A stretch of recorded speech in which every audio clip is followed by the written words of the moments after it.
think we're live. We are hopefully live. All right, well, I'll do a quick check here, make sure on our Twitter feed that the stream is going live. Quick refresh. Yes? All right, we are live. Cool. Welcome, everybody, to another Friday Q&A session with the Edge team. Alan happens to be in town, usually remote, here every so often, so we have the pleasure of having him on the Q&A. It's good to be back. While he's here, let's soak up his time. This time we're in the smaller studio, also known as the closet. Yeah, our conference closet here, but it's cozy. Yeah, it's cozy, and so I'm in town as well.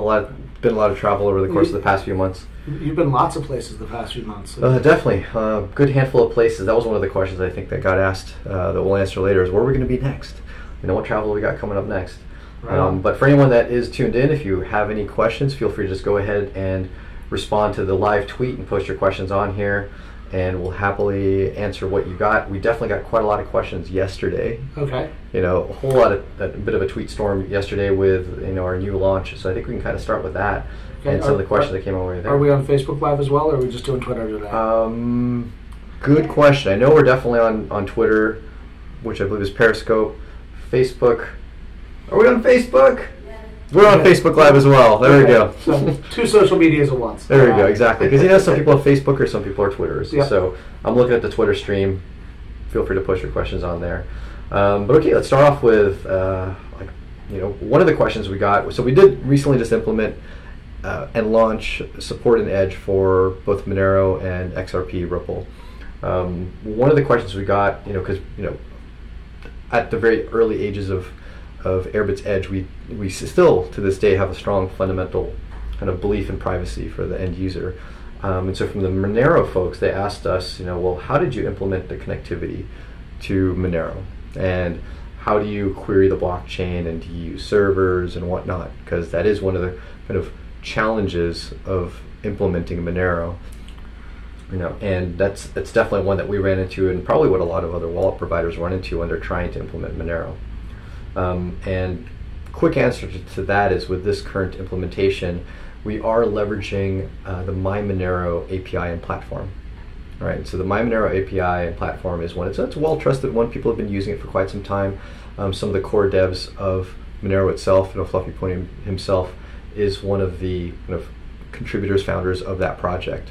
So we're leveraging that project at this point, and it is connecting to that project, MyMonero servers and API, to be able to query the blockchain for users and their accounts, which does give up some aspect of privacy. Not all of it, but definitely some aspect of it. But that's a way for us to get kind of on board faster and sooner, and we can look at adding more functionality to help improve that privacy going forward, which we definitely intend to do. So that's where we stand as far as hey, are you connecting to it? No, one thing is, you are not connecting to anything that's Edge related. Right. So while you might be compromising some information, such as your what transactions entered your address to MyMonero, that's not at all coming to Edge. You're not compromising it to two parties. Right now, only one. So right, and a good example for that is maybe talking a little bit about how we use Electrum with Bitcoin. Correct. Where exactly. Similarly, we don't have our own servers. We use Electrum servers, and that's how things get routed. Similarly, we're using MyMonero. So correct. So in the case of Bitcoin, we don't necessarily use our own servers. So we contribute to the pool of Electrum servers that are out there in the world. Right. There's hundreds of them, and just like there's hundreds of nodes in Bitcoin. Now, the phone itself chooses which ones to connect to based on which ones are optimal, what are close by, what gives the phone good connectivity, good answers. Are you behind blocks versus other servers? All of those are what the phone uses to decide, do I want to connect to you? That might be one that we run, but it might not be one that we run. So it's really entirely a decision based on your device kind of querying the network, and that's just the way Bitcoin works. Right. In a distributed network, you're a node, and you connect to other nodes, and you decide which nodes you want to connect to or drop. Well, your phone is kind of like a mini node. It does only connect to Electrum servers, but those servers, they are nodes. Right. So it's similar in that sense. Differences with Monero, there is an aspect of privacy with a thing called a view key that can decrypt your transactions to know what transactions your address received. when you do connect to a service like a My Monero API, you give up that view key, and so that service knows what transactions a specific address received. That gives up part of the privacy. You still have ring signatures and mixing, which help give you privacy of who you're sending money to. Okay. Right? But you give up some of the privacy of what money are you receiving. So in the future, from a development standpoint, are we looking to do what we've done where I believe with Bitcoin we can actually pick our own node that we want to connect to? Are we going to do something similar that's going to not use the My Monero API? You've definitely touched on probably one of the other questions that's frequently asked of us is, can I pick my own node? And so we actually architected the core of our wallet such that you can do that. We haven't exposed it in the user interface because there's some plumbing that's needed. You got to build a little bit of UI to be able to specify the node and then have that go into our core and go into the various different plugins. This just got more complicated in Edge than it was in Airbits, because in Airbits it was just Bitcoin. Yeah. So there's one syntax for what exactly is a node and how to transfer that into the core of the wallet. Now it's transferring it into the core of the wallet, which then transfer that into the different plugins, and which plugins will even support that.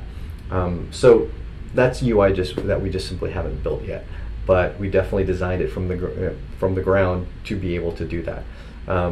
With respect to the My Monero API, you can't just run a Monero full node and connect to it. You'll need to run something kind of like an Electrum on top of it.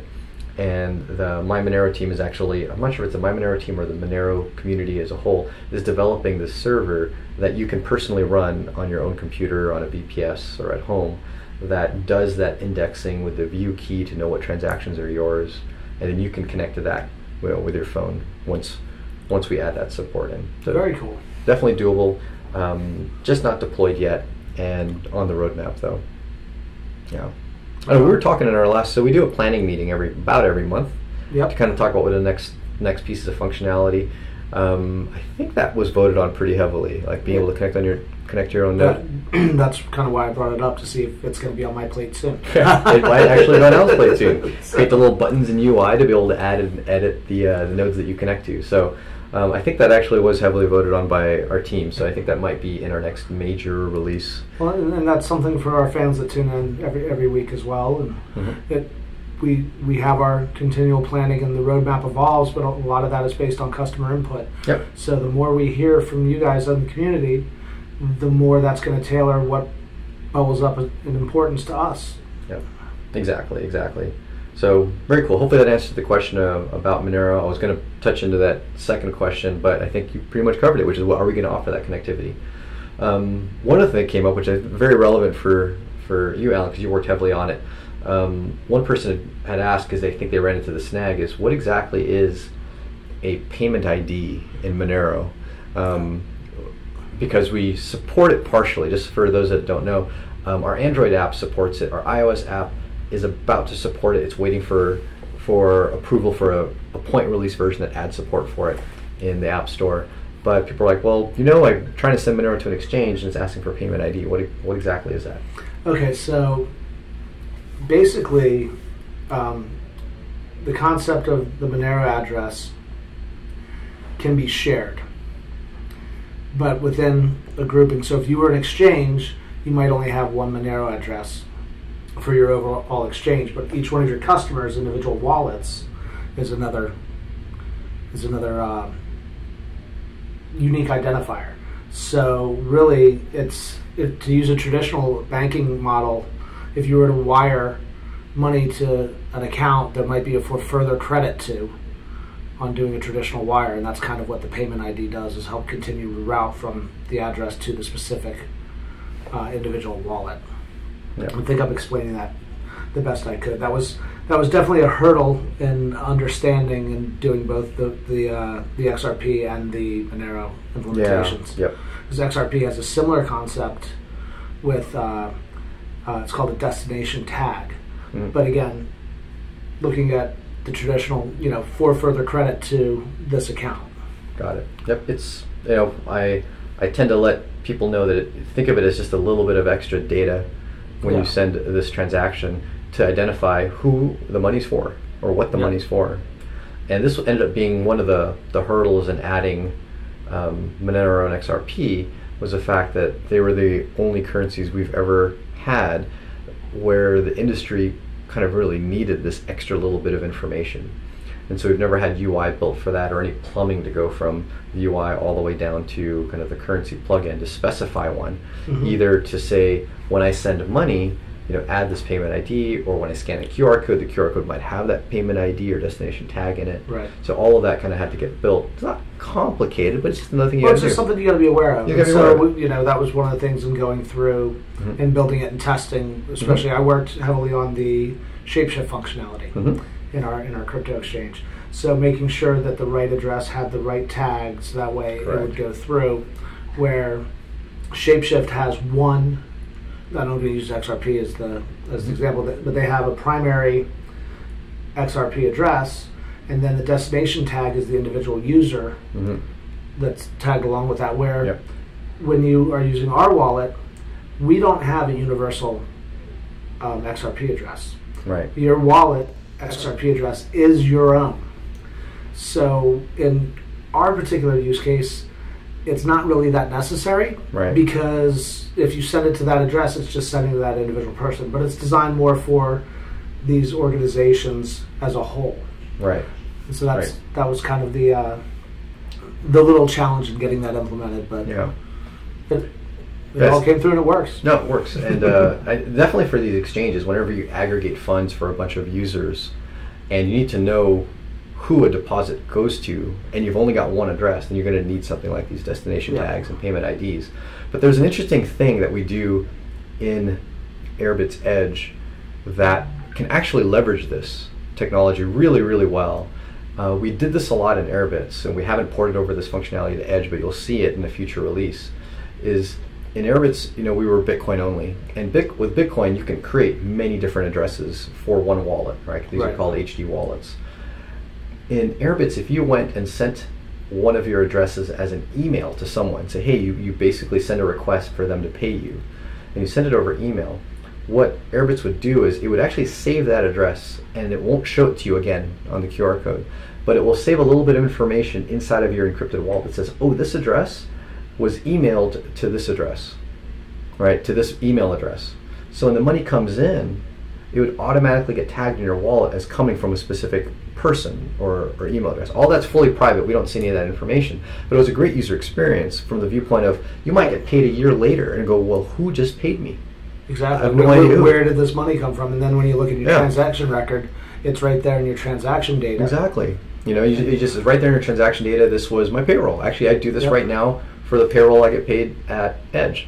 I gave them a specific, them being the company, I gave them a specific address. I emailed it, to our HR accounting bookkeeper. And now when that payment comes in, it gets tagged with that email address. And so I know that was my payroll. So things like this are really useful. Now when we went and started incorporating multiple currencies, a currency like Ethereum doesn't give us this capability because it's only one address and they don't have a standard for these tags and payment IDs. Right. So we kind of lose that functionality in Ethereum.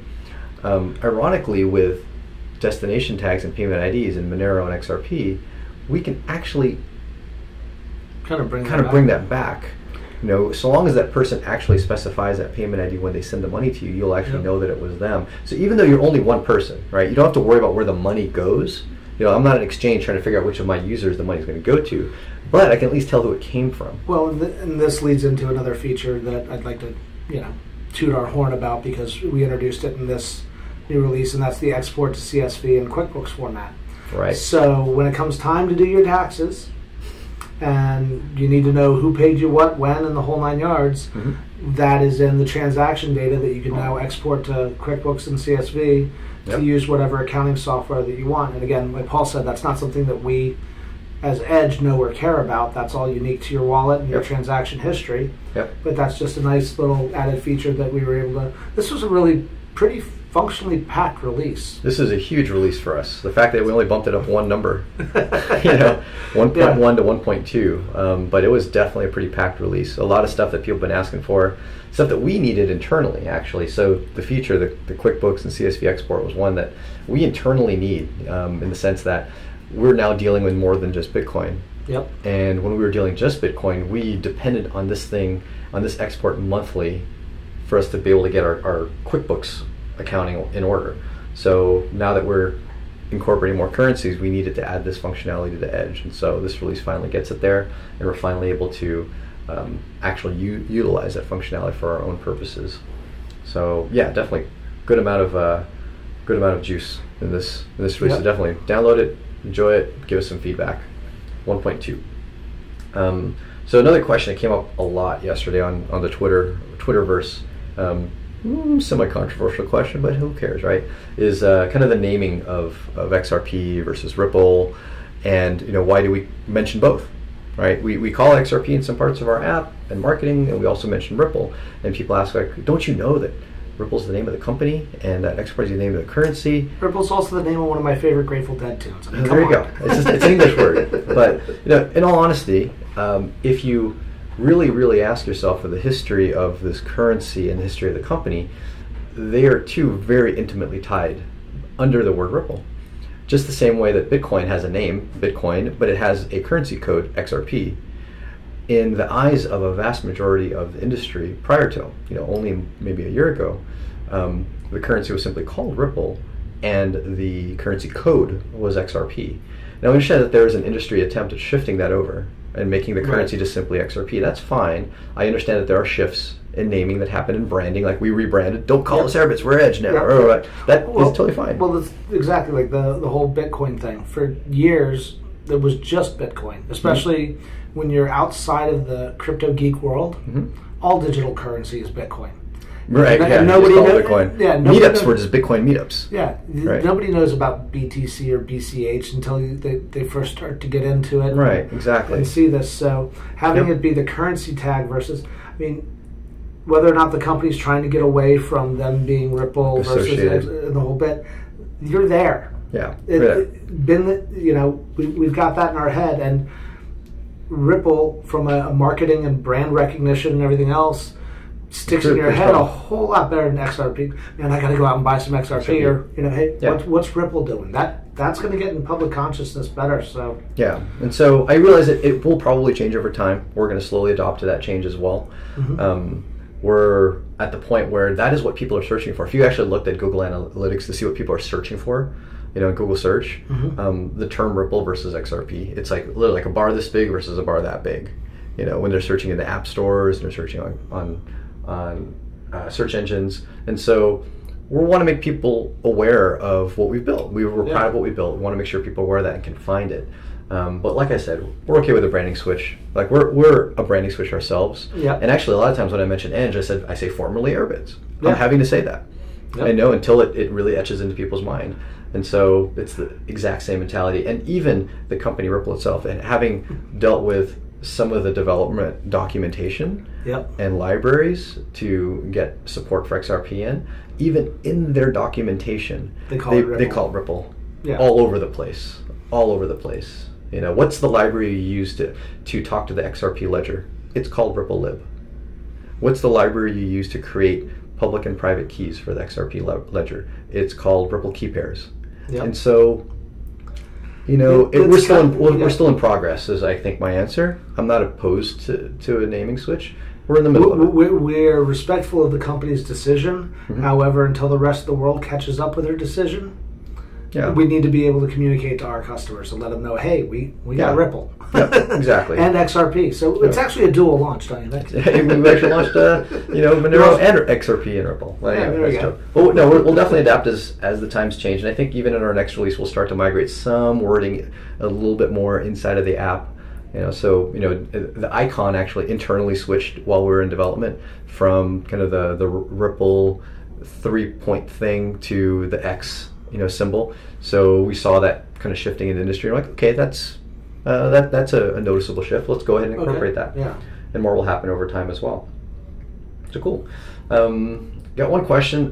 What events are you guys headed to next? So we had mentioned that we're both especially kind of out of the office and traveling with some regularity. Anything going on in the Bahamas?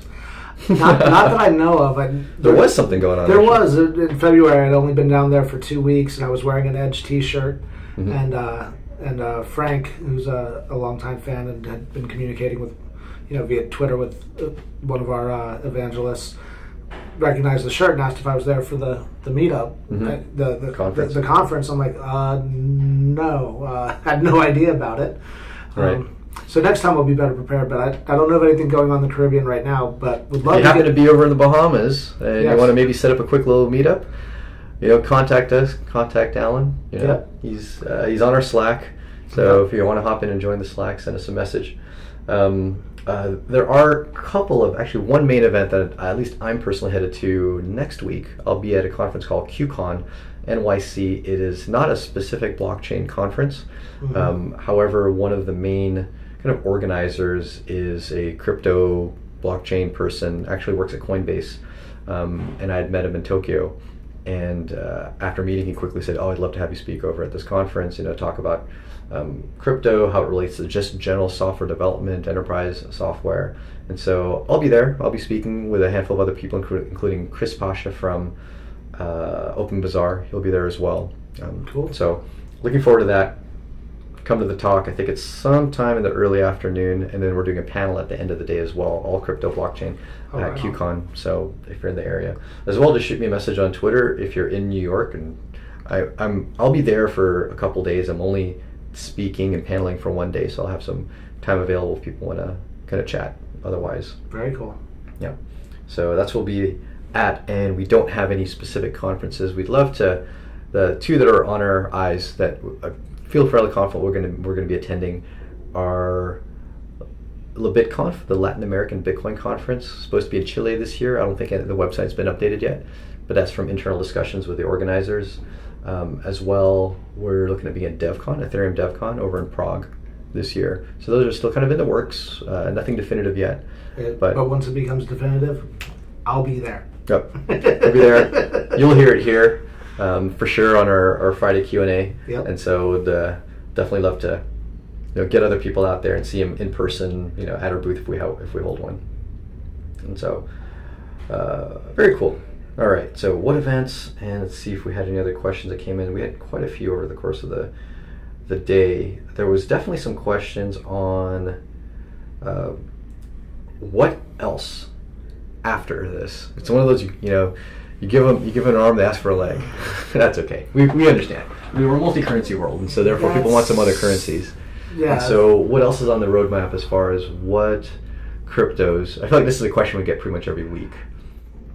Yeah, and the answer that we had in the past, and again, it's give us the feedback. Tell us what you're into. I know that there's a few of us here that would like to see EOS. It's it's really if interesting. you really care about EOS, Yeah. And despite any of the concerns about it, definitely shoot us a message on Twitter. Shoot a comment on here. A thumbs up for it, or a thumbs down if you don't want to see it. That kind of thing too. You can also downvote. We definitely have had some interest in that. That's come across our radar. I've heard a bunch of folks ask, are you guys going to do Tron? Are you going to, and just Tron? Really, it's there's a few different things that we're passionate about here within the company, but a lot of it is what do our users want is really where we want to be. Yeah. So we have our internal discussions. We definitely had a lot of people asking for XRP, and so that was high on our list. There's quite a few people as well internally that wanted Monero, so that was high on our list, and so we delivered based on what was high on the list. We have definitely some interest in EOS. Like people have pinged us about that. I've also noticed an increase there's been some interest in Stellar. So if there are people out there that have a strong interest in Stellar, it has some similarities to XRP. So I think there's some code leverage that we could utilize there, not have to completely start from scratch. So yeah, if you're a Stellar fan, go ahead and holler, let us know. And I think what's another one that kind of has crossed the radar? RSK for me at least. Maybe it's because I hang out with a lot of the Latin American Bitcoin conference folks. RSK Rootstock. Okay. So Rootstock's crossed my path quite a bit. Well, if we're going to go to Latin America for December, that might be a good one to Might as well already have it, right? Might as well have it. Main developers of Rootstock, I love those guys, Diego and team, and so maybe we'll have that ready in time for LaBitConf. But I know there's a few other wallets already out there that support RSK and Smart Bitcoin, SBTC. We'd love to really see full token support. I mean, RSK is a smart contract platform compatible with Ethereum, compatible with ERC20, and so maybe when we go out the door, we'll do it right.